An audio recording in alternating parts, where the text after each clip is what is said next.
Hey guys, it's day 10. Oh my gosh, I can't believe we're almost a third of the way through this challenge. I'm having a lot of fun and I'm totally enjoying your feedback. So keep it coming, keep on giving me good ideas.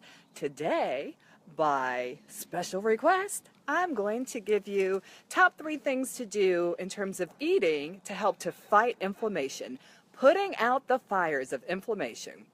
Remember, food is your medicine. Food is also your poison, but food is your medicine. And so making good choices around your health becomes so super important, especially if you're dealing with inflammation. As a matter of fact, we think that the top 5 causes of death and certainly the top causes of just illness overall are all about inflammation, too much stress on the body. And whether that stress is on your heart, like heart disease, or stress on your pancreas and all your cells, like diabetes, they all still come down to the same pathway of inflammation. And so doing everything you can to reduce inflammation becomes so important. So I thought I'd give you, remember, I got to keep this short, top 3 things to do to help to reduce inflammation in your body. So number 1, sugar. Sugar is the lighter fluid on all of the healthy cells in your body. You really, if you're serious about cutting down on pain and swelling and disability, then you got to eliminate the sugars in your life. And it's not just white sugar. Be careful about hidden sources of sugar. So really read your labels. I don't know if I've mentioned this already, but high fructose corn syrup is just like pure garbage, and it's used so much in sodas and soft drinks, any kinds of packaged foods that are meant to last a long time on the shelf because it has a better I said half-life. It has a better shelf life than regular old white sugar. And so that high fructose corn syrup allows those cookies to sit on your shelf for like, I don't know, infinity. It allows them to go out to space and back and still be fine, still be normal. That's not right. Food should degrade. If it's healthy and happy and live and has enzymes, it should actually break down at some point. But anyway, sugar, number 1, number 2, number 3. No, okay, number 1, sugar. You got to get the sugars out of your life. Goodbye, sugar, and start tasting real food again. Remember, it's always about eating whole foods. So number 1, remove your sugars. Number 2, oh, that's a 2. Number 2 is making sure that you're getting plenty of healthy fats. I know, it always comes back to those omega-3s. See day 1, be prepared to laugh. That video is hilarious, but its importance cannot be underestimated. You need to have lots of healthy fats in your diet. And so omega-3s from fish and also from healthy sources of plant-based omega-3s help to reduce inflammation.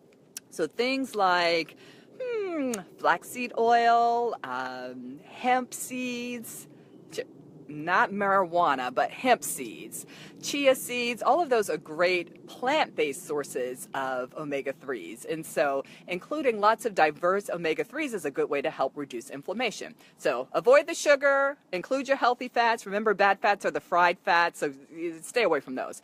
And number 3, and this one gets kind of tricky, nightshades. So nightshades include the fruits and vegetables that release what are called alkaloids, and alkaloids are very inflammatory.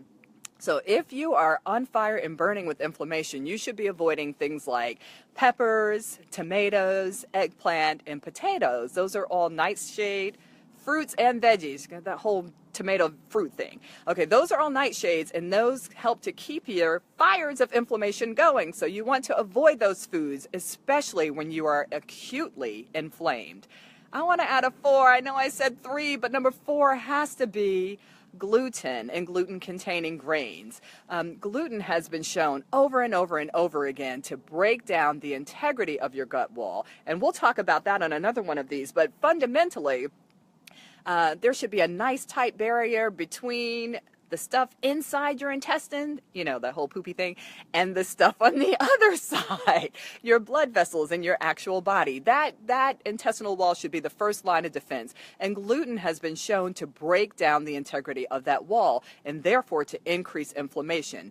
So, no sugar, no nightshades. I didn't go in order. No sugar, all good fats, no bad fats, no nightshades, and no gluten-containing grains. All right, and I just want to add one more thing, and that is make sure that you're doing lots of really healthy, colorful fruits and veggies, not the nightshades, and including herbs in your diet, because so many herbs are anti-inflammatory. And if all you can get are dried herbs, because sadly you live where the snowstorms, I can't even say it, the snowstorms are happening right now, so you probably don't have a nice herb garden going like I do, being a peach girl right now, always a Jersey girl, but living in the peach state right now. But healthy, fresh herbs, always best, but dried herbs still retain a lot of the good properties of the fresh herbs in terms of anti-inflammation.